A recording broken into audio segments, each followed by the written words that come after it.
Bacana. Pessoal, então hoje a gente vai bater um papo com o Luiz Panarelli. É assim que pronuncia o sobrenome? Isso mesmo, Já vamos exatamente. começar corretamente. Luiz Panarelli.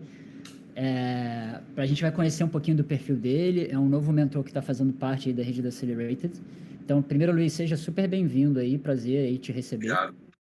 E aí, eu queria começar primeiro entendendo o que você está fazendo hoje, para que o pessoal possa te conhecer, né? Então, hoje você é a CEO da Indico, né? Então, fala um pouquinho para a Isso. gente o que é Indico. Hoje, vamos lá. Eu sou CEO da Indico, a Indico Innovation, que é a nossa unidade que fica aqui em Portugal, que na verdade é o nosso centro de inovação aí da Indico, que é uma Martech. Para resumir o que a Indico é uma Martech. A gente tem projetos aí de loyalty e DBM, antigo DBM, database marketing, inteligência artificial, sempre usando tecnologia como meio para fazer relacionamento com o cliente. E a gente resolveu montar essa área de inovação aqui em Portugal. Então, hoje eu sou CEO dessa área de inovação que está aqui.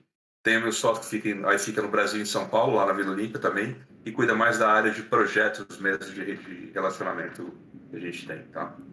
Isso é o que eu estou fazendo hoje. Entendi, bacana. Aí só para dar um contexto para a gente pegar um pouco aí também do teu background, né? A Indico já existe há quanto tempo? A Indico tem 12 anos. 12 anos. A gente está fazendo aniversário agora em agosto, inclusive, 12 anos de empresa. Eu trabalho nessa área de inteligência de dados já há quase 20 anos. Enfim, mas a primeira empresa eu montei em 2007, a primeira empresa. Depois eu me juntei com esse sócio atual para montar a Indico. Fizemos o que temos hoje, né? E da Indico saíram várias outras empresas que eu posso falar também, e outras startups que a gente acabou fazendo. A gente tem um conceito muito de Venture Builder dentro da Indico, então a gente aproveita muito. A maioria do lucro da empresa foi revertido para reinvestir em novas ideias e novas startups durante esses 12 anos. Então é bem interessante, saiu muita coisa legal daí. E Luiz, Eu posso falar um pouquinho para vocês. vê se eu estou compartilhando a tela corretamente aqui. Você está vendo? Eu estou no site da Indico, indicoinnovation.pt, não é isso? É isso mesmo. Eu Beleza. não estou vendo o seu site. Agora estou, exatamente, é isso aí. Isso. Bacana. Tá. Então a gente tem aqui dentro da Indico Innovation, basicamente a nossa área de inovação, onde a gente desenvolve algumas plataformas, algumas coisas. Eu sei que você não está vendo aí, talvez eles tenham publicado o site, mas eu tenho Aqui uma no coisa chamada. Analytics. É isso. Se você colocar nas áreas de atuação ali, tem a parte de innovation. Aqui, Innovation. Bom, Tá. basicamente, várias plataformas que a gente cria para ajudar na prestação desses serviços que a gente tem para os nossos clientes, tá? Bom, a Indico começou lá em 2011, 2010, mais ou menos, e com essa ideia de que eu trouxe algumas ideias que eu tinha, que eu sou da área de tecnologia. Primeiro, eu sou engenheiro informático, que a gente chama aqui em Portugal, mas na verdade eu sou analista de sistemas, sou engenheiro de tecnologia de computação e trabalho com tecnologia desde meus 12 anos, acho, é uma coisa maluca. Eu comecei a programar sozinho em casa com aqueles Apples II antigos, tal, aquela coisa toda. Desde então eu sou apaixonado por tecnologia. Quando eu me juntei com esse meu sócio, que ele é um cara muito comercial e tem muita estratégia para fazer a aquisição de clientes, a gente acabou formando uma dupla legal para caramba. Deu muito certo, nos últimos 12 anos a gente conquistou aí muita coisa interessante. Tá? Então, quero falar um pouquinho da história, não sei o que você quer, o que você acha, Thiago? Pode Falar um pouquinho da história, puxar sim. beleza? Sim. Porque Bom, já então, tem aí mais de 10 anos, né? Então tem bastante é coisa. isso. Então, assim, Talvez o modelo da Indico deve ter começado de uma maneira e depois vocês foram aperfeiçoando e sem mudando ao longo do dúvida, sem caminho. dúvida, Então é legal sem dúvida. essa trajetória bacana. Sem dúvida. Então, a gente, lá 10 anos atrás, a gente pensou em criar uma Martech, na verdade, que ainda nem tinha esse conceito ainda, mas bem isso, né? Uma empresa que usa tecnologia para o marketing. A gente trabalhou, eu e meu sócio, em algumas empresas também da área antes disso e tal. Eu tive uma empresa antes disso. Mas a gente via que o mercado faltava um pouco de tecnologia na essência mesmo. Como é que a gente usa a tecnologia de verdade, não só conceitual, não softwares de ERP, CRM, mas tecnologia de verdade para prestar serviço para marketing. Então, foi isso que a gente veio buscando até lá. Lógico, nos primeiros anos de Indico foi uma briga, porque a tecnologia ainda estava avançando, ainda estava indo, as coisas estavam caminhando. Lá para 2015, 2016, que a coisa começou a engrenar bastante nessa parte de tecnologia. A gente começou a deixar de licenciar plataformas de gestão de campanha, de CRM, e criar as nossas próprias ferramentas. E por isso que em 2017 do final de 2016 para 2017, eu fui morar no Vale do Silício, fiquei lá. A gente montou uma startup, que é uma startup chamada Gaia, que é um gerenciador de campanha que usa inteligência artificial no contexto. Ele faz tudo o que um assistente de marketing faz usando inteligência artificial, desde budget de orçamento de mídia, publicação nas redes sociais, campanhas de marketing para vários canais, essa coisa toda. Ele te ajuda a fazer essa campanha. Eu fiquei no Vale do Silício durante 1 ano desenvolvendo a inteligência artificial para esse robô. Fiquei dentro da Plug and Play, que é uma aceleradora que tem lá, fantástica, onde nasceu PayPal, Dropbox, nasceram lá dentro. Então eu convivi com um ambiente de startup muito legal, aprendi muita coisa sobre isso. Daí, da volta, a gente descobriu que essas ideias nossas podiam virar mesmo novas empresas. Então, eu voltei para o Brasil e a gente começou a fazer o processo de Venture Builder, onde a gente começou a usar um pouco do nosso lucro para poder acelerar empresas. Né? Isso era que ano? Isso era 2017. Tá. Então a gente começou, a partir de 2017, a entender que a gente tinha capacidade, com esse conhecimento que a gente adquiriu, de também acelerar não só ideias tecnológicas, mas também de fazer aceleração de projetos mesmo com essas pessoas. Então a gente criou dentro dessa Venture Builder nova, empresas hoje que já existem no mercado, alimente.com.br com Y, depois você pode entrar. É uma empresa de benefícios, que não tem nada a ver com o nosso business, mas gera muita informação para o RH. É uma empresa que concorre com a Caju, com a Flash hoje, empresa de benefícios flexíveis. Essa empresa nasceu lá em 2017 com um investimento nosso, hoje já tem vida própria, a gente ainda continua fazendo parte do conselho dela. Tá? Qual que é o site? Alimente.com.br com Y, alimente, tá? Essa foi uma das empresas que nasceu da nossa, a gente chama de garagem de inovação aí, da nossa estratégia de Venture Builder. Hoje a empresa tem vida própria, a gente está buscando um investidor aí para o Series A, a gente foi o seed, enfim, a gente deu origem dessa empresa toda. Uma ideia de alguns garotos... Não? ALY. alimente.com.br. ALY. Alimente, de alimentar, mas só com Y, ao invés de ser com I. Tem o E no final? Tem o E no final. Aí, então acho que é isso. Agora eu achei. O sitinho verde. O chat aqui tá funcionando, Cláudio? Então, depois que vocês partiram para a ideia de Venture Building, esse aqui foi o primeiro negócio que vocês... Foi o primeiro que deu certo, né? Porque lógico que Venture Builder, como qualquer investimento, tem coisas que vão que não vão, né? Então a gente investiu em algumas ideias. Essa foi uma que ela conseguiu já fazer o break-even no 3º ano, já está break-evada já, ou seja, já está uma empresa que já está lucrativa. E depois do nosso empurrão, vamos dizer assim.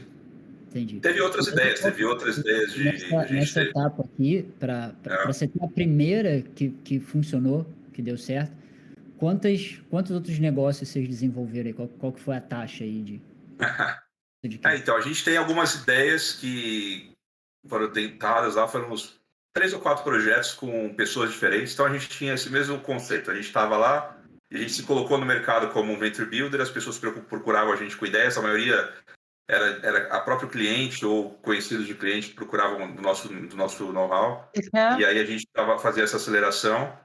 Das 3 primeiras que não deram certo, a Alimente foi a que deu certo. Então, foram 4-1, que deu certo.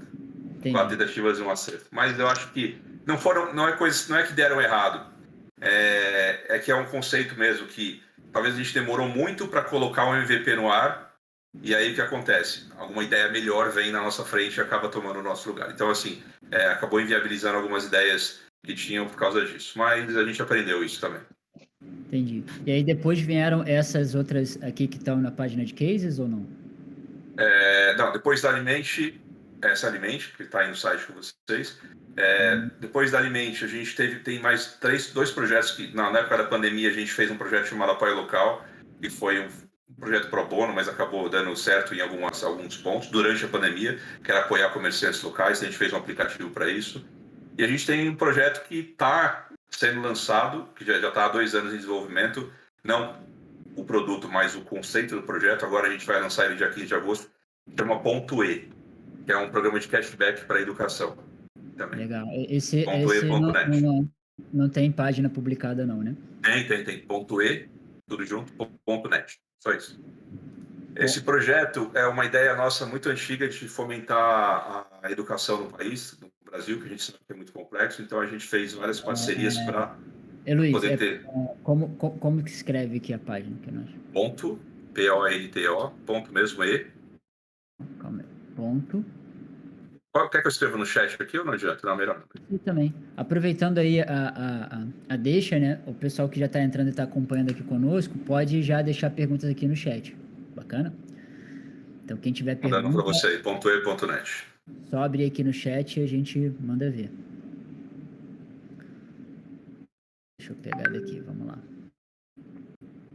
Esse é um projeto também que conceitualmente demorou um pouco para a gente conseguir ligar os pontos, mas hoje com a tecnologia que a gente tem, a gente conseguiu lançar ele também como Venture Builder. Hoje a gente conseguiu investimento para ele também já, então vai ser lançado agora dia 15 de agosto. Quem quiser participar, pode baixar o aplicativo. A ideia toda é toda compra que você faz no dia a dia, uma parte dele é revertida como cashback que você vai poder usar para pagar cursos, faculdades e coisas assim. Conceitualmente é esse o nosso projeto.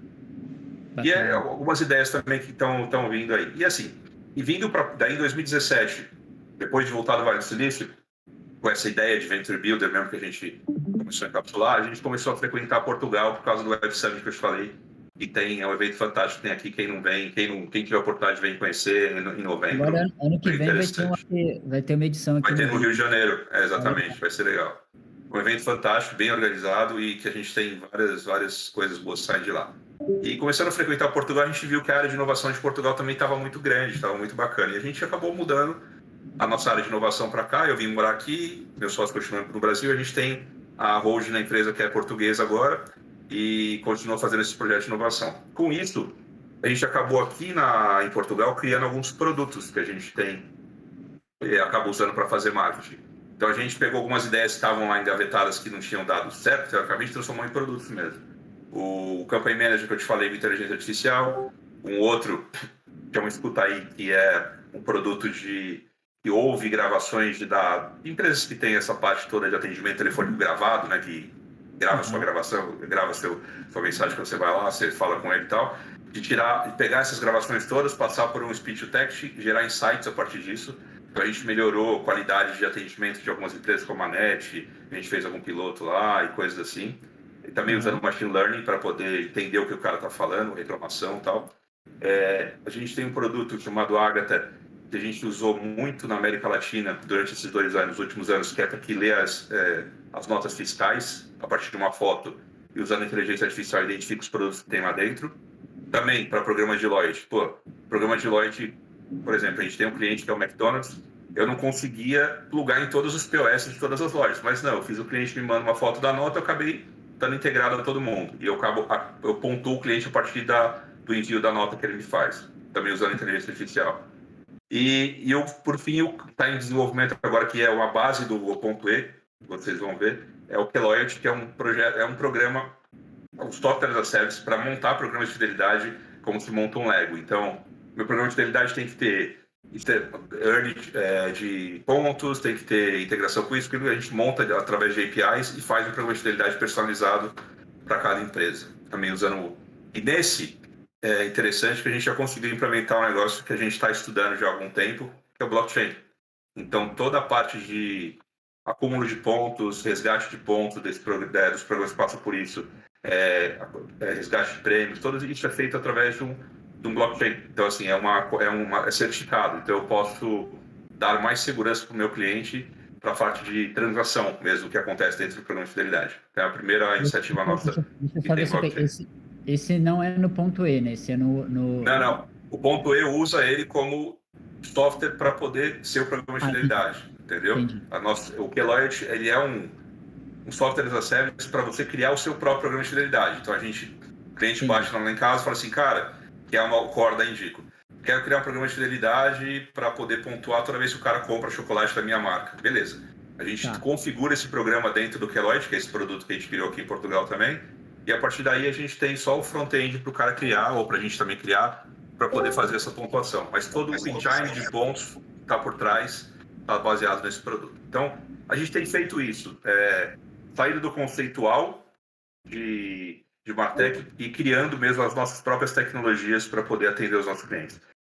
Porque a gente entendeu que o mercado não tinha o que a gente precisava, então a gente, como tem uma expertise disso, resolveu criar as nossas coisas e acabou virando produtos também, que a gente ainda não está explorando como produto no mercado, mas a gente também pretende fazer isso logo em breve, como produto as a service mesmo. Tem bastante solução aí.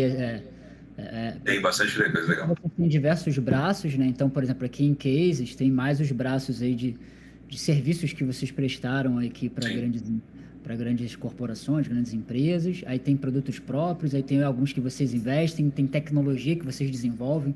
Exatamente. Então, tem bastante coisa aí dentro desse guarda-chuva, né? É isso mesmo. Eu queria tentar puxar um pouquinho mais sobre a questão do blockchain, dessa nova solução. Tem alguma página publicada dela ou não? Não, ainda não. A gente ainda não tem, a gente está conceitual ainda, a gente está na parte de teste do produto. Mas basicamente, como funciona um blockchain hoje? Né? O blockchain é o que certifica, é um registro como se fosse um registro contábil público, né? Então, para criptomoedas. A gente entendeu que se a gente conseguir criar uma criptomoeda própria nossa, que significa pontos, por exemplo, um programa do McDonald's, por exemplo, vou te dar um exemplo. O cara vai mandando as notas fiscais, ele vai pontuando de acordo com o hábito de consumo dele, vai ganhando ponto. No final, ele pode trocar esses pontos por alguma experiência ou por um hambúrguer, que seja, tá? É o que ele escolhe.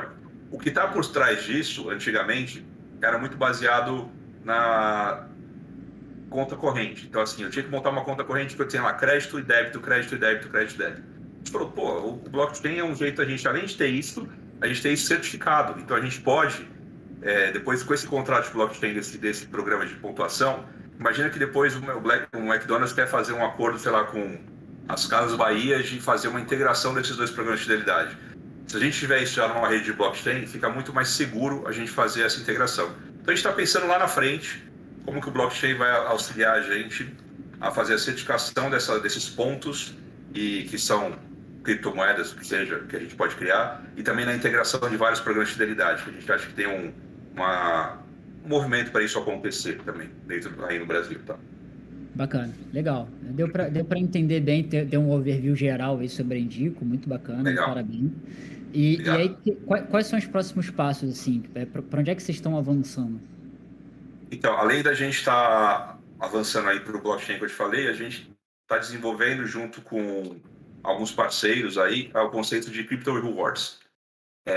O prêmio físico hoje, que eu integro hoje, por exemplo, com a Magazine Luiza, com as Casas Bahia, então você tem lá um programa de um cliente nosso que é a Basti, o cara vai lá e resgata uma geladeira porque ele tem ponto suficiente ou recebe a geladeira em casa. Legal. Os ativos, isso está conceitualmente já estabilizado nos programas de fidelidade.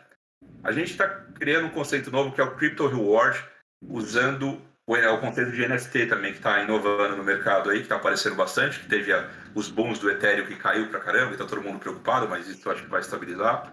E a gente está criando conceitos com algumas empresas, que ainda não posso citar o nome, mas que vão criar prêmios em NFT para quem participa dos programas de fidelidade. E esses prêmios vão dar direito não só a você ter o NFT, mas você ter benefícios com esse NFT. Imagina que você, com o NFT de uma empresa de aviação, você vai poder fazer uma viagem por ano de graça só porque você tem aquele NFT da empresa. E você só vai poder ter aquele NFT se você participar do programa de fidelidade, chegar a uma tal pontuação e resgatar aquele NFT. Então, a gente está entendendo que o Crypto Reward parece ser uma realidade de usar na prática o NFT, não só como investimento, mas como marca também. Como o cara vai conviver com a sua marca a partir de um asset eternamente. O cara vai ter aqueles cartões de fidelidade Platinum que tinha nos Estados Unidos, o cara podia voar a vida inteira. Então, mais ou menos por esse conceito, a gente está indo para usar o NFT como Crypto Rewards. Esse é o nosso próximo passo. A gente acredita que até o final desse ano a gente já tenha pilotos sobre isso também no mercado. Bacana, legal. Agora deixa eu começar a pegar a pergunta aqui. Manda lá. Deixa eu pegar aqui no chat. Então, assim, beleza, deu pra gente conhecer um pouco aí do teu background, a gente entendeu mais sobre a Indico, aí Vamos pegar daqui para frente, falando um pouquinho das tuas skills para o pessoal depois poder te achar dentro da rede, né? E poder buscar e marcar mentorias com você. E depois a gente aprofunda um pouco pegando alguns insights e já compartilhando algumas ideias com os founders, tá? Mas aí, antes disso, deixa eu pegar uma pergunta aqui do Fábio Quintanilha. Ele perguntou como foi para o Vale do Silício na primeira vez, quais dificuldades e se você aplicou para alguma aceleradora. Vamos lá. Ele está perguntando assim, quando você foi no Vale na primeira vez, como é que foi esse processo lá, dificuldades, se buscou processo de aceleração? Isso legal. Acho que está mais na etapa lá inicial, né? Lá inicial.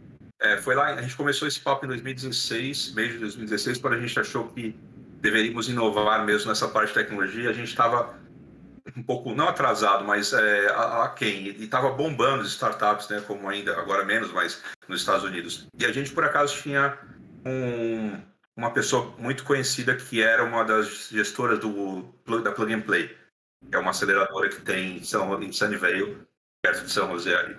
E a gente entrou em contato com ela, falou, cara, a gente tem ideias que a gente quer levar para aí. E ela falou, você pode participar de um programa de aceleração aqui, mas você pode também vir para cá, alugar um espaço, vamos dizer assim, dentro desse environment de startups, se candidatar para esse programa de aceleração.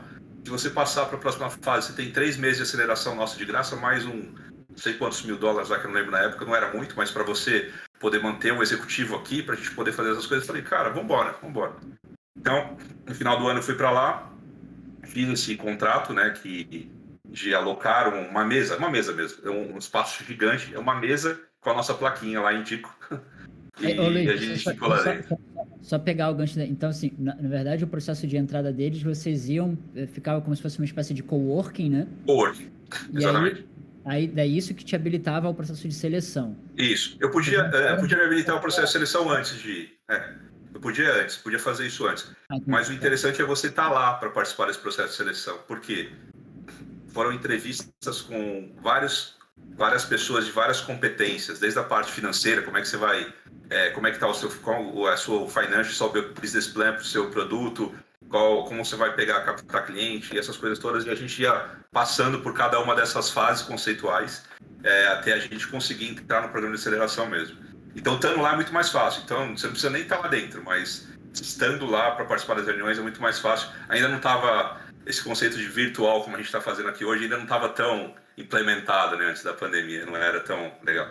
Então, eu acabei ficando lá, dentro de um coworking lá dentro mesmo, participei desse programa. Foi um negócio bem corrido mesmo. Participamos do programa de aceleração de 3 meses deles. Foi muito interessante. Recebemos lá, se não me engano, foi $25.000 de dinheiro para poder manter alguns custos e tal. E além da visibilidade, né? Porque a gente conheceu muitas empresas também que estavam no mesmo vibe que a gente lá, muitas empresas maiores. E a gente correu o risco até de ser investido lá. Eu falo correu o risco porque não era a nossa ideia principal investir nessa startup, era mais adquirir conhecimento. E a gente acabou participando do programa de aceleração, a gente fez a apresentação, pitch, que é muito legal, a cada 3 meses acontece isso lá.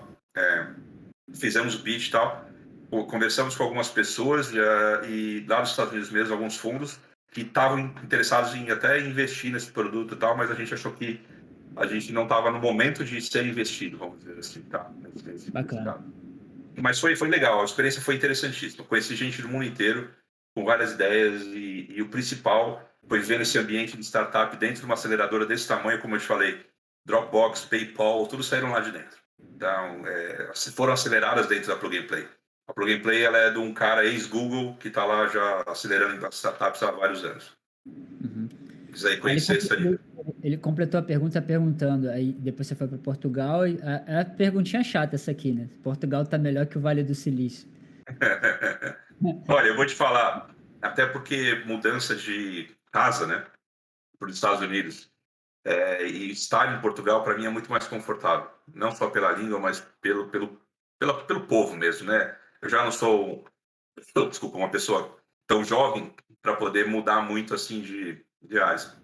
Então, assim, fiquei morando lá um tempo, minha esposa foi morar lá comigo, minha filha também. Minha filha acabou ficando, não voltou mais. Ela gostou dos Estados Unidos mais que eu. E a gente, quando começou a frequentar Portugal, viu que aqui também tinha uma oportunidade talvez menos explorada do que lá. Lá já estava muito inchado com startups, era difícil concorrer com startups americanas, que tinham lá ideias, os caras são de Harvard, estavam lá, tal, a gente... É difícil, uma startup estrangeira, apesar de ter algumas lá ainda funcionando, conseguir concorrer. Então a gente entendeu que, para Portugal, como ainda estava mais embrionário esse circuito de startups aqui, a gente podia ter mais sucesso. E foi o que aconteceu. A gente frequentou 3 Web Summits, e um deles a gente foi chamado pelo governo português para falar, cara, se vocês quiserem vir com a startup dos Estados Unidos para cá, a gente dá vários incentivos fiscais, trabalhistas, e vocês vão participar do programa X, você tem um visto de trabalho, sua esposa também tem, você pode ir lá tranquilo. Tal. Falei, pô, legal, parece bom. Viemos, conhecemos o acelerador que a gente ia ficar, e aí acabamos ficando, estamos aqui até hoje, não estamos mais na aceleradora, agora já tem um escritório próprio que a gente, na verdade, veio com essa ideia, com o mesmo projeto que eu tinha nos Estados Unidos para cá, ele continuou sendo acelerado, ele virou um produto, ele foi usado pelo Banco BMG durante muitos anos aí no Brasil também, e a gente tem ainda ele em alguns clientes pequenos, mas não tão de grande proporção assim. E a gente acabou se apaixonando por Portugal, pela oportunidade que a gente tem de só que se transformar numa porta de entrada para a Europa, porque a gente fala muito dos Estados Unidos, mas o mercado europeu ele ainda tem muita coisa para ser desenvolvida, tem muita coisa que ainda dá para aproveitar aqui. E acho que Portugal, se não fosse a pandemia, talvez estaria já num patamar um pouco melhor, mas acho que ele ainda continua investindo nisso, o governo continua te ajudando a trazer startups para cá. Tanto que tem muita startup americana contratando escritórios aqui em Portugal para continuar acelerando alguns projetos, porque está ficando muito mais barato, lá está faltando dinheiro agora, né, com alta de juros, essas coisas todas.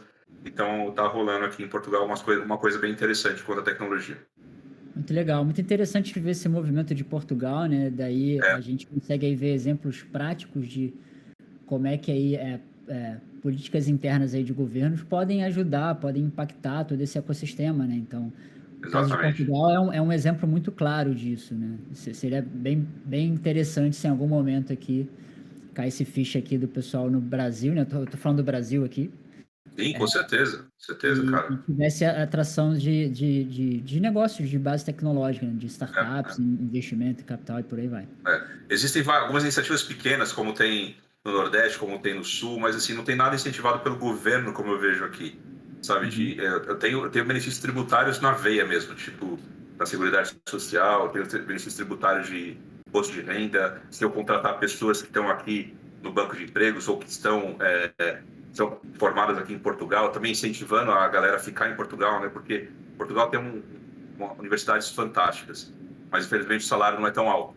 Então o pessoal se forma aqui e vai para a Alemanha trabalhar, e vai para a Inglaterra trabalhar. Então o governo quer manter os talentos daqui em Portugal.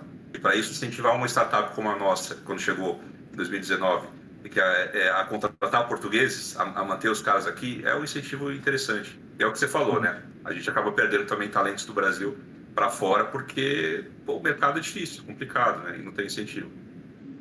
Seria uma boa a gente acordar aí também mesmo. Vamos ver. Tem uma outra pergunta aqui, aí, deixa eu ver.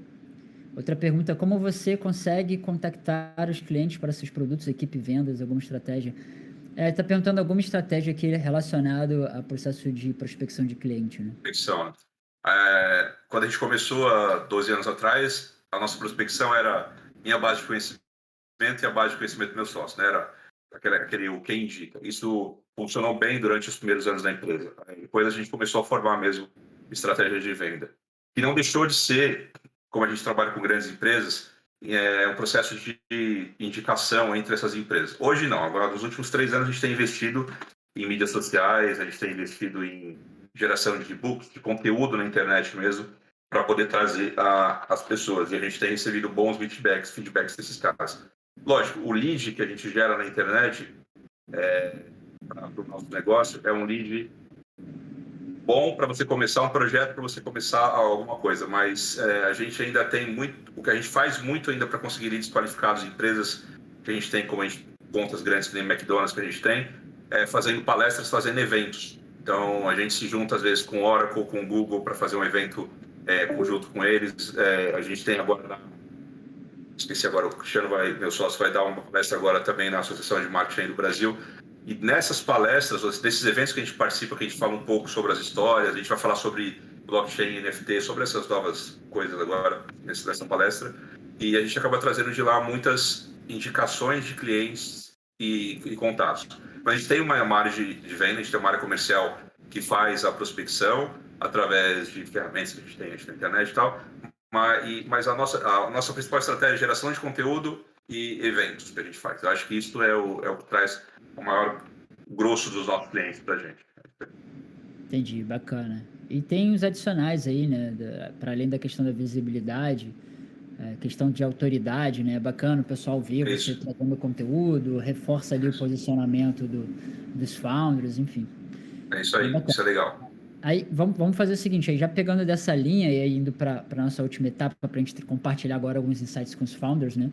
Vamos fazer o seguinte, como você já tem a experiência aí lá desde o zero, né? Vamos contar aqui como se fosse uma trajetória. E aí a gente vai pegando desde a pessoa que está lá com uma ideia, até o pessoal que já captou e está em crescimento, tá? Essas etapas, né? Tanto da ideia, descoberta, primeiros passos, modelagem, e aí a aquisição dos primeiros clientes, a estruturação, captação, depois crescimento. Então, essa jornada aí do empreendedor. E aí, queria que você compartilhasse, a gente vai de trás para frente, tá? Desde lá da ideia, assim. A pessoa tá lá na ideia, tá zero. O que você tem aí de informação para compartilhar com ela nessa etapa? Aí depois a gente vai avançando para os próximos. Legal. Quanto à ideia... Se o Luiz de hoje falasse com o Luiz Exatamente. lá da ideia, né? A ideia, principalmente isso, né? A ideia, se você tem uma ideia e você sente que ela é factível de executar, não demora para tentar fazer um MVP para colocar alguma coisa funcional. Ela não precisa ser totalmente pronta, automatizada ou funcional, mas que você teste esse conceito não entre sua rede de amigos só, mas teste esse conceito no mercado mesmo. Então, lançar um MVP, distribuir para alguns fundos de investimento, falar sobre a ideia, eu acho que é isso. Quanto mais rápido você pegar a sua ideia e transformar num MVP, numa coisa factível, é melhor. Porque tem um negócio de todo mundo tem as ideias meio que no mesmo momento, né? De acordo com o que está acontecendo no mercado, no mundo, as ideias acabam surgindo. E se você não for rápido, alguém vai pegar a sua ideia, melhorar ela e implementar mais rápido que você. Então, seja rápido para ser o primeiro, vamos dizer assim, para estar na vanguarda, nem que a sua ideia não seja completa, e principalmente compartilhar com quem também tem ideias assim, para poder desenvolver um pouco desse produto mais do que você pensa. Mas principalmente é colocar um MVP logo no ar. Então, e não precisa necessariamente para pôr um MVP no ar, você precisa de um cara de desenvolvimento, precisa de um cara de tecnologia. Às vezes você consegue fazer isso de um outro jeito, tá? Mais conceitual mesmo, assim, fazendo isso. Mas é isso, eu acho que colocar a ideia rápido no ar. A gente perdeu o timing de ideias lá no começo, como eu te falei, quando a gente começou a acelerar algumas startups, e a gente viu que hoje pegaram uma ideia, melhoraram muito, colocaram no ar rápido e deu certo, os caras estão bem, entendeu? Entendi, bacana. A característica base aí da startup é a agilidade, né? Exato. Se não é rápido, provavelmente nem é uma startup. Não é uma startup. Você não pode tentar trabalhar como uma empresa, uma grande corporação, sendo uma startup. Tem que ter decisões rápidas, correndo risco. Isso faz parte da startup, correr risco, né? É bom que ele seja controlado, às vezes você não consegue, mas é isso. Colocar Bacana. um MVP lá. Aí, pessoal, em cada etapa dessa que a gente for aprofundando, pode ir mandando perguntas, tá? O Fiel já mandou algumas ali, que depois na sequência do MVP, então já vou fazer tua pergunta aí. Mas só para a gente fechar essa etapa aí, fala um pouquinho mais assim desse processo de MVP, porque a gente aqui conversa com bastante startups aí durante o dia, né? E por mais que já seja um conceito assim muito bem difundido, mas me parece que o entendimento dele ainda não ficou 100% adequado. Então, às vezes eu vejo o pessoal fazendo MVP, que o pessoal levou 6 meses para fazer um aplicativo, com tudo que estava na cabeça dele, porque ele achava que essa era a primeira versão e etc. Traz um pouco de insight para a gente sobre o MVP, para poder também reforçar aí na cabeça do pessoal essa etapa, né? Sim, eu acho que o MVP ele tem que ser, né, como diz, né, o mínimo viável produto, o mínimo produto viável. Então, assim, ele tem que pensar na jornada que você pensou da sua ideia do começo ao fim. Ele não pode parar no meio do caminho. Isso já isso dá meio que brocha investimentos, né? Mas desde que essa jornada ela não precisa estar, ela vai do começo ao fim e ela pode ter passos que estão ainda em desenvolvimento, vão ser melhorados, vão ser desenvolvidos, esse tipo de coisa. Mas tentar construir uma jornada do começo ao fim. Hoje, para desenvolver um aplicativo, cara, assim, eu sou da área de tecnologia, eu sei que é mais fácil para mim falar, mas em menos de 30 dias você faz um aplicativo muito bom. A gente tem SDKs hoje no mercado que facilitam pessoas que não têm tanto conhecimento em desenvolver aplicativos. Comprar um MVP pode ser bom, usar SDKs prontos para desenvolver aplicativos, depois você transforma isso no negócio. Você não está pensando ainda em segurança, em fidelidade, enfim, segurança de informação principalmente, a parte de você ter escalabilidade do aplicativo. No MVP, tem que ser MVP para você fazer teste, legal, está funcionando, daí você vai começar a transformar isso num produto, é a versão 2 do aplicativo. Então tem que ser rápido. Cara de tecnologia, às vezes vai te enrolar, vai ficar 6 meses com a sua ideia falando assim, gerúndio, né? Estou desenvolvendo. Em Portugal não se usa gerúndio, acho que por causa disso, porque nunca estamos fazendo, ou você faz ou você não faz. Então, eles são muito diretos aqui. E acho que é isso, é tentar usar soluções simples que já tem no mercado ou coisas que já tem prontas tal para poder fazer um MVP funcional e rápido. Estou falando em 30 dias tem que ter alguma coisa saindo do forno aí. Isso fazendo do zero, né? Porque, por exemplo, você recomenda aí soluções de no code, low code, que dependendo do estágio que a startup tá, né? E dependendo do qual é a premissa que ela quer validar e aprender ali no MVP, às vezes tem tanta coisa pronta que Pronta, só juntar cara. algumas peças. É isso mesmo. Então, Muitos não precisa dar a volta integradores de coisas, né? Que você quer, por exemplo, algumas integradoras que a gente tem no mercado que você faz um negócio no Google, no seu site, ele já grava numa planilha do Google, ele já automatiza enviando um e-mail, já faz isso. Você consegue construir isso sem ter conhecimento de tecnologia. Isso para um MVP é bom de ser usado, às vezes, nesse no-code da vida, entendeu? Lógico, para um produto depois, a gente vai precisar de uma versão melhor tal. A gente tem hoje, se vocês entrarem na loja dos aplicativos, o .e.net.e, que é o cashback para educação, já está no ar, numa versão 1 lá. Está lá ainda, tem pouca coisa, não tem muita coisa, mas eu consigo mostrar a jornada inteira do cliente. A gente vai lançar a versão agora já, dia 15, que já tem tudo. Inclusive eu posso fazer já o pagamento da minha faculdade, usando meus pontos, já está tudo funcional. Mas para o começo, aquilo foi bom para eu captar investimento no mercado, para eu convencer algumas pessoas que aquilo era um negócio interessante. Além disso, o conceito dele de fomentar a educação. A gente está usando muito a falta do governo de investimento em educação. A gente quer que o seu dia a dia se transforme em crédito para você pagar a sua faculdade. Então a gente usou esse conceito todo, mas tem que ter uma base tecnológica que que um investidor sinta seguro, pelo menos, né? Então o MVP é mais para isso. Tá conceito. Bacana. E aí a pergunta foi a seguinte: depois do MVP, como viabilizar a ideia sem ter o background de TI? Sem ser da área. É para o pessoal que não é de tecnologia e não tem um co-founder técnico, né? Eu não falo que é o melhor caminho, mas talvez você tenha um cara que acredite na mesma ideia que você, que tem esse know-how técnico, que vai te ajudar a desenvolver isso, que vai acabar virando seu co-founder ou seu sócio, seria o melhor caminho.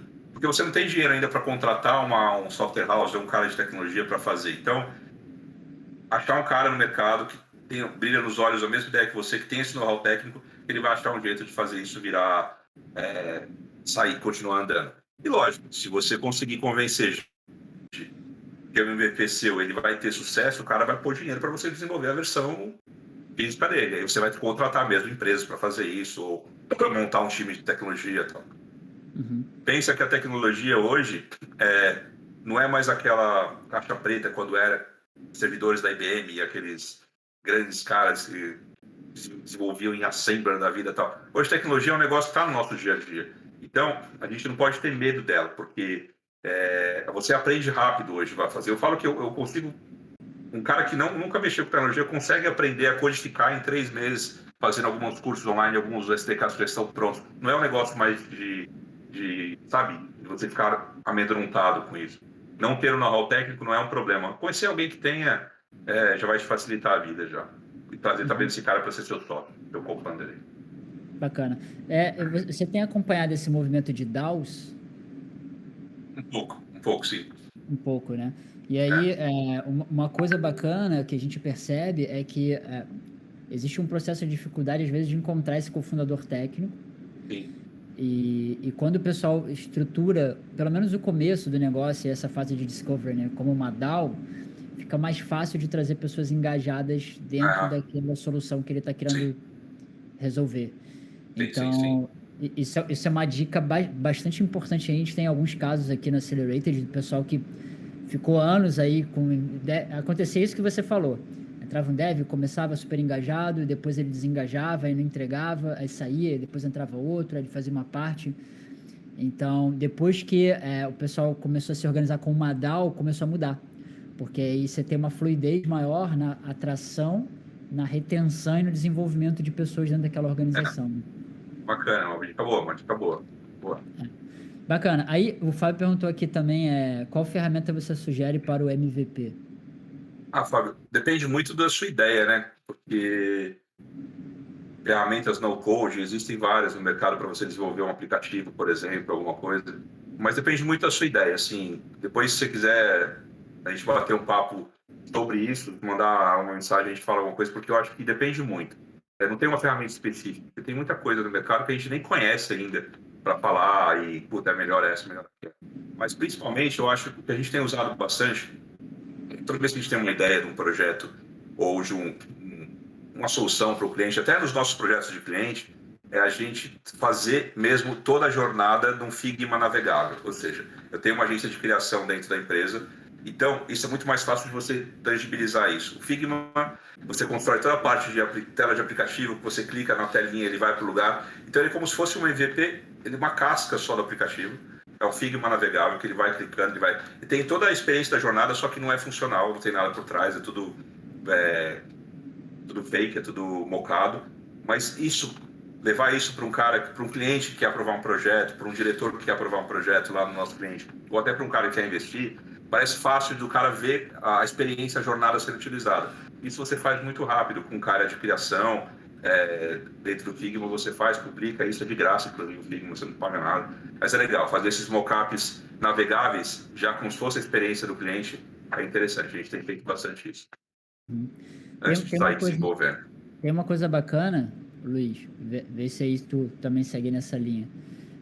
Normalmente, a gente nos programas, a gente orienta a pessoa a sempre começar primeiro entendendo a cabeça do cliente, porque no final das contas, esse MVP é para atender alguém, para resolver um problema. Então, é bacana a gente saber, conhecer bem esse alguém. Exato. Aí depois que você conhece bem esse alguém, aí você faz um protótipo da solução. Então, assim, o que eu pretendo fazer? Aí você cria aí, por exemplo, essa ferramenta que você recomendou é ótima para fazer isso. É isso, exatamente. E aí, com essas telas, você consegue já demonstrar para o cliente e barra usuário, né? Antes de você começar a fazer MVP. Isso é importantíssimo. Então, conhece a cabeça do cliente, cria algumas telas que demonstram como você quer resolver esse problema para o cliente e mostra para eles antes de fazer. E aí, quando você faz a tua primeira versão ali do MVP, tu já conheceu o cliente e tu já sabe o que ele quer ou não de solução. Exatamente. Entendeu? Boa, é isso aí. E aí partindo disso, você consegue criar uma hierarquia ali do que você desenvolve antes ou não, que é mais relevante para o cliente, com base no que ele te contou. É isso. Aí você vai definir qual que é a ferramenta que vai servir para implementar isso, para criar essas primeiras versões. Se às vezes vai ser um mix de você pegar soluções que já estão prontas e só compor, se você realmente precisa de um aplicativo, que em muitos casos você nem precisa de app. Não. Ou o caso de precisar, qual é a ferramenta que usa para criar essa primeira versão, que tem vários caminhos dentro disso. É isso aí. Então essa linha que normalmente a gente segue, conhecer bem o cliente, entender o que ele quer e aí criar a primeira versão. Aí a ferramenta, pegando a pergunta aí do Fábio, vai depender, né? Então vai depender de uma série de condições. Mas é isso, acho que assim, o que você falou é isso, é conhecer e especificar muito o que tem, o que vai ser feito, o que vai ser feito primeiro, o que vai ser feito numa fase 2, depois desses mockups, dessas coisas navegáveis, como eu te falei, é muito mais fácil você tirar isso do cliente, conhecer o cara é importante. E às vezes o cliente é você mesmo, né? Você mesmo tem que colocar talvez um desenho no papel para você entender se a sua ideia ela vai ser viável ou não. Até num desenho desse você consegue se pôr à prova, vamos dizer assim. A ideia conceitual é bem bacana, mas quando você começa a ver os caminhos, talvez você se coloque à prova quanto a isso. Perfeito. Aí vamos pegar o seguinte, vamos avançar, tá? Aí a pessoa fez essas etapas, criou MVP, e aí como é que ela desenvolve os primeiros clientes? Esse é o mais complicado, né? Sem dinheiro talvez para investir em marketing, sem dinheiro para investir nisso, o que a gente tem viu que deu certo para a gente, nesse maioria dos casos também. Você tem que estar sempre em evidência em algum lugar. Participar de eventos que nem Web Summit, que tem feiras que tem, é essencial você levar o seu produto para esses eventos, né? Como uma startup mesmo, um stand, ou levar, ir para a feira, mostrar, trazer o cara para o canto, tentar fazer pitch, essas coisas, todas, eventos corporativos de feira. E se você tiver um pouquinho de investimento, eu acho que vale a pena a gente tentar aplicar aí nas mídias sociais, gastar um pouquinho com advertising e tal. Desde que você saiba o que está fazendo, né? Não adianta você falar, puta, eu vou gastar 10 mil reais no Facebook, mas eu não sei o que eu estou fazendo. Então, assim, gastar, mas gastar de um jeito certo, né? Saber contratar, talvez, uma agência que saiba fazer isso, tal, para você divulgar essa informação. Mas o que funcionou muito para a gente, Thiago, foi levar os produtos para eventos e para palestras, para eventos, para feiras, para coisas desse tipo, para a gente poder demonstrar a primeira versão assim do nosso negócio. Você fazer os pitches, né? Fazer os pitches para você poder trazer isso. E o cliente, ele é mesmo que se você conseguir convencer investidores, também consegue convencer o cliente a sua ideia, né? Desde que você resolva o problema dele, né? Então, acho que foi um pouco dessa estratégia que a gente fez. Tá? Entendi, bacana. Aí já pegando esse gancho, né? Então, depois que a pessoa consegue ali os primeiros clientes, aí provavelmente vai ser a etapa dela prospectar, captar, levantar aí uma rodada, né? Você falou de investidor. Aí o que você tem de insight bacana aí sobre essa etapa? Os investidores vão querer ver se você tem alguma atração, né? Ou seja, você sem fazer nada, quanto você já conquistou de cliente? Qual que é o seu faturamento? Tudo bem, você não precisa estar break-even, mas qual que é a sua receita? Então, assim, alguma coisa tem que sair da inércia, do zero, para alguma coisa, para convencer o investidor que você tem um negócio que é rentável, ou seja, fazer projeções, fazer um business plan bem estruturado, fazer um plano de marketing mesmo, não todo aquele conceitual, acadêmico, mas plano de marketing que vai mostrar para ele como ele pode recuperar o investimento dele, se ele investir, quando você precisa, onde você vai usar o seu dinheiro. Então, ter tudo isso preparado, não só num papel, mas na sua cabeça. E você vai encontrar investidor, a oportunidade de falar com o investidor, às vezes, 5 minutos no almoço, 10 minutos numa fila de algum lugar. Então, assim, treinar sobre isso, falar sobre isso. E ter alguma atração é essencial para você começar. Foi quando a gente conseguiu investidores para o Pompe, por exemplo, e para a própria Alimente, que a gente está conseguindo agora. E a empresa já está break-even, enfim, a gente foi o primeiro investidor deles, agora a gente está conseguindo outros também no mercado. Mas eu acho que é isso. Eu falo que é 50% transpiração, 50% aspiração e inspiração. Então vamos nessa, né? Mas é mais transpiração do que inspiração, acho que tem que ter. Bater perna mesmo, isso é essencial. Bacana. Aí considerando que a pessoa conseguiu aí vencer essa etapa, então captou, estruturou uma operação de crescimento e começou a crescer. Aí isso também já tem a ver com um pouco do que a Indico faz agora também, né? Que aí vai estar ligado aí a growth e várias estratégias de expansão da base de clientes de crescimento, né? Aí o que você consegue trazer de insight bacana aí da tua experiência para essa etapa, para quem está em crescimento? Crescimento. Assim, eu sou muito desse conceito de estou sempre inovando. Meu produto está sempre antigo. A banheira já não é mais, ele está sempre antigo. Então eu sempre tenho que tentar manter ele o mais inovador possível. Ir atrás de novas tecnologias, ir atrás de conhecimento, estudar muito, cara. Eu não paro de estudar, a gente estuda muito. A gente está sempre ligado, fazendo cursos, preparando para coisas novas. Você tem que tentar sempre usar o seu produto, tem que sempre estar inovador. Eu acho que é isso. Enquanto ele estiver inovador e fresh e fresco, você vai conseguir manter seu investimento, a sua cadeia de crescimento no seu pipeline aí, como tem que ser no trilho. É sempre isso, procurar sempre inovar. Porque tem muitos produtos que a gente conhece que eram inovadores há 5 anos atrás, hoje não são mais, hoje já caíram em desuso. Quer dizer, a gente tem que sempre manter manter ativo, né? Principalmente manter ativo. Uma coisa, pelo menos eu falo, né? Os investidores, dependendo do nível, vão querer sempre manter o founder perto ou na gestão da empresa em algum momento. Então, assim, não acha que você faz seu primeiro milhão e vai se aposentar, isso não pode acontecer. Você tem que, se você quiser mesmo se desfazer da empresa e procurar uma outra, use esse dinheiro para reinvestir em uma outra ideia, para poder fazer as coisas acontecerem. Os investidores vão ver isso com bons olhos também para investir de novo em você em outro projeto, se for o caso. E eu acho que é isso, se manter à frente e manter inovador. Acho que são as coisas que a gente tem que fazer para poder manter o nosso crescimento. Porque a gente faz sempre business plans pensando que o futuro vai ser ótimo, né? Mas aparece uma pandemia, por exemplo, na nossa vida, como é que a gente conseguiu sobreviver? A Indico não mandou ninguém embora, a gente tem 80 funcionários, a gente não mandou ninguém embora durante a pandemia. A gente estava sempre preparado, sem saber, para uma coisa dessa, com a inovação que a gente tem. Então, os clientes que a gente conquistou durante a pandemia foram basicamente porque a gente estava sempre inovando à frente dos nossos concorrentes. Então, a gente manteve e conquistou clientes durante a pandemia. Isso é muito importante, porque é uma coisa que ninguém estava preparado no final das contas. E a gente, por ter esse ar inovador, a gente estava. Acho que é um pouco disso. Entendi. Bacana. Aí, dentro da tua experiência aí de crescimento em todos os projetos e negócios aí que fazem parte da Indico, né? O que você conseguiria destacar aí de top, ou top 3, enfim, de estratégias aí, /hacks, coisas legais que vocês fizeram aí e que encaixaram? Porque a gente entende que cada negócio vai ter uma característica diferente, vai ter um caminho Sim. de crescimento diferente. Bacana. Mas aí, pegando aí no teu caso, não sei se você tem alguma case para compartilhar de algum negócio específico, ele fez alguma coisa específica, se foi anúncio, se foi evento, se foi indicação, Legal. fala pra gente uma suite aí de estratégias que vocês já usaram e que funcionaram bem.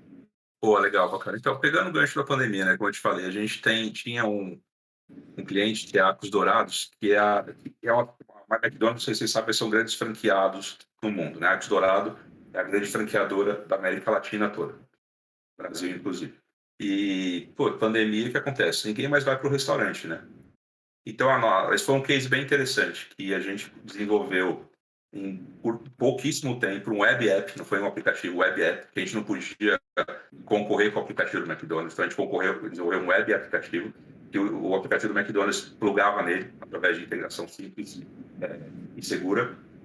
E nesse web app, eu comentava que o cara me mandasse mesmo, interagisse comigo e ganhasse alguma coisa se ele fosse ao drive-thru. Então, na época que da pandemia, o restaurante fechado, o drive-thru começou a abrir.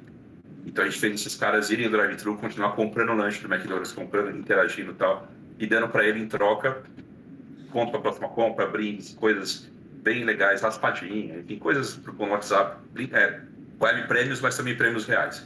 Isso, cara, aumentou para em 40% a frequência de drive-thru do que eles tinham antes da pandemia.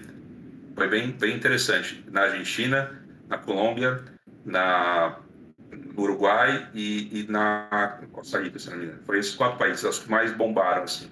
Esse projeto foi um projeto que era chamava o Eda e Ganha, ou Rola e Ganha, porque era para o cara ir de bicicleta, o cara para ir de moto, a pé no drive-thru, não estava de carro, sabe? A gente fomentou tudo isso com uma campanha bem interessante que a gente também desenvolveu, TV, essas coisas todas, mas junto com esse web app que fazia o cara ser beneficiado pela interação que ele fazia no drive-thru dos McDonald's da América Latina. Foi um case bem interessante. A gente ganhou o prêmio na Argentina por causa desse prêmio, no evento que tem lá, por causa desse projeto, foi bem legal. Então, foi um case bem interessante. A gente aproveitou, aproveitar o momento, né? Não aproveitar. Mas a pandemia trouxe uma nova realidade que ninguém tinha. Então, a gente teve que se adequar e construir um projeto inovador para poder fazer os caras continuarem frequentando o McDonald's. Como é que a gente vai fazer isso? Então, essa foi uma ideia interessante para a gente que a gente fez. Bacana. Então, assim, estruturar programas de incentivo que sejam específicos ali para o seu público, né?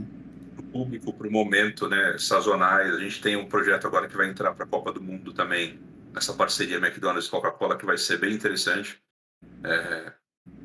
Enfim, vai sair no mercado, mas vai ser baseado em quase o bolão para a Copa do Mundo, um negócio bem bacana. Depois vocês vão participar, porque o Brasil também está envolvido, vocês vão receber isso pela mídia. Construir programas de fidelidade que beneficiam o cara que continua se interagindo com a marca, continua fazendo, reconhecer esse cara, né? Reconhecer o cara que é fiel à marca, reconhecer o cara que está sempre consumindo o seu produto, essas coisas. Eu não sei se o pessoal deixou aberto o áudio aí. Pode manter o áudio fechado, só para ele não vazar aqui. Ou se for pergunta, pode mandar direto ali no chat. Bacana? Legal, ô Luiz. O que mais que a gente pode adicionar dessa questão de crescimento? Que a gente já vai partir para o encerramento, né? Então, a gente também tem como eu te falei, o case da Aliment, que é um case bem interessante, que a gente conseguiu breakivar ele muito rápido e mudança de escopo, né? Por exemplo, a Aliment, a ideia era construir uma rede própria de restaurantes, vamos dizer assim. Então, eu ia bater num restaurante e falar assim, você quer ter o QR Code do Aliment aí? Eu pago com o Aliment, era sempre 100% digital, era construir uma rede própria. É inviável construir uma rede própria num país de 200 milhões de habitantes e desse tamanho que a gente é. Então, a gente se afiliou mesmo à Mastercard, a gente se afiliou a uma fintech que emite cartões da Mastercard, então o Alimente ele é totalmente aplicativo, é digital, vinculado ao cartão físico, para a gente ainda manter as duas coisas funcionando. Então o Alimente, e a gente conseguiu, que vale muito rápido, colocando esse cartão e construir uma rede de benefícios para quem tem Alimente. Então hoje, em vez de ter o ticket de refeição, vale refeição, quem tem Alimente, tem acesso à academia com desconto, tem acesso à farmácia com desconto, tem acesso a cursos, tem acesso a uma rede de benefícios enorme que a gente construiu em volta da Alimente. Então foi isso. A nossa ideia era construir uma empresa, ia fazer uma rede própria, ia crescer organicamente, ia demorar 150 anos para virar grande. A gente conseguiu em 3 anos sair da ideia para virar grande. Mudando o escopo do projeto. O escopo inicial era quando você vê que não está dando certo, mira para o outro lado e atira, porque é ali que tem que dar. Então isso é um pouco também uma estratégia que a gente fez para poder mudar o escopo inicial do projeto e acabou dando certo. Também é isso, sempre estar repensando o seu plano de negócio é importante. Entendi. Bacana. Bom, Luiz, acho que é isso. O que mais que a gente pode... Se tem mais alguma informação que você acha relevante, queira compartilhar com o pessoal. Pode ser em relação a qualquer etapa dessa de negócio que a gente falou, pode ser em relação a Indico, pode ser em relação agora você faz parte da rede como mentor também. Você pode falar um pouco das tags que fazem parte aí para o pessoal poder te encontrar, né? Quais que são as suas skills aí? Basicamente, inteligência artificial e machine learning, que é o que eu estou investindo aqui em Portugal forte, a parte de blockchain e NFT, crypto rewards, que a gente está agora pilotando, que eu acho que faz todo sentido, se pensar em alguma coisa desse tipo. E também, só para não sair dessas tags, mas para falar um pouco do conceito, não tenha medo de se internacionalizar, eu acho que é isso. A gente tem hoje um mundo global e muito mais acessível do que a gente tinha antes, para você poder... não pense só num produto que é para o Brasil, vou pensar. Pense num produto que pode ser para a América Latina, pense num produto que pode ir para a Europa, estuda o mercado, vê, porque é muito mais fácil quando você pensou no modo mais genérico, quando o investidor te vê com bons olhos, do que você pensar, eu quero resolver um problema da cidade de São Paulo. Legal, você quer resolver um problema da cidade de São Paulo, mas, cara, pensa fora. E vejam também a Europa como um Vale do Silício versão 2.0 também. Eu acho que não só Portugal, não só Lisboa, que é a capital aqui, mas também algumas cidades aqui da Europa que estão também captando, investindo, então principalmente ajudando empresários como que estão começando com dinheiro ou com incentivo fiscal ou com coisas desse tipo. Então, assim, olhem para fora também, porque enquanto o Brasil não acordar, como o Thiago falou, os outros países já estão acordados, estão investindo em ideias de pessoas como vocês. Eu acho que é isso. Olhar para fora também. Foi o que a gente tem feito nos últimos anos. Bacana. Aí deixa eu pegar esse gancho e compartilhar um pouco a tela aqui, para a gente finalizar. Então, aqui. Na Accelerated, a gente tem os 2 braços principais, né, que são pessoas e iniciativas, aí pessoas de diferentes perfis, empreendedores, mentores, investidores, por aí vai. E diversas iniciativas ligadas a fundraising, né, captação de investimento, aceleração, educação, inovação, mentoria, networking. Aqui no site da Accelerated tem uma área que é de iniciativas, tá vendo? Clicando na área de iniciativas, aqui aparece uma lista de iniciativas que estão já acontecendo na rede. Então, tudo isso aqui já está funcionando na rede da Accelerated. Então, são iniciativas de diversas categorias e diferentes formatos. Então, tem programas de aceleração, tem meetings de educação, de mentoria. Esse aqui é um que a gente está fazendo agora, o Open Mentorship, né? E por aí vai. Então, isso que a gente estava conversando com o Luiz dessa jornada, né? Tem programas que apoiam os founders em cada etapa dessa. Então, desde lá do início, como Startup Pro, até a captação de investimento, como fundraisers, o Desafio de Startups, que é um evento bem bacana que a gente está fazendo aqui dentro da Blockchain Rio também, e várias outras atividades aqui ligadas a educação e entendimento de como é que isso tudo funciona. Então, recomendo o pessoal depois dar uma entrada aqui, pode acessar accelerated.network, depois vem aqui na área na parte de iniciativas para conhecer as iniciativas e fazer parte. Bacana? E aí o Luiz agora, como mentor também da rede, uma das iniciativas que a rede possibilita é exatamente essa aqui, ó, é a mentoria com experts. Então, você pode falar com o Luiz dentro do contexto de programas você pode participar de um desses programas, DAO Creators, Startup Pro e por aí vai. Ou então individualmente, aí você faz um application e aí se for aceito você consegue aí conversar com o Luiz. Aí. Bacana, Luiz. Mais Legal, algum cara. ponto aí? Vamos finalizar. Poxa, seja muito bem-vindo. Obrigado, eu agradeço o convite. Eu acho que ajudar é ser bom. E, putz, com a experiência que eu acumulei nos últimos 20 anos, eu quero muito ajudar. Eu acho que tem muitas ideias aí que acabam morrendo por falta mesmo de, sabe, um empurrãozinho. E a gente não quer deixar isso acontecer. Então, contem comigo aqui na rede para fazer isso. Acho que é isso. Bacana, Luiz. Seja muito bem-vindo. Obrigado aí pela participação, pela presença. Obrigado aí a todo mundo que acompanhou também. Até as próximas atividades. Gente. Obrigado.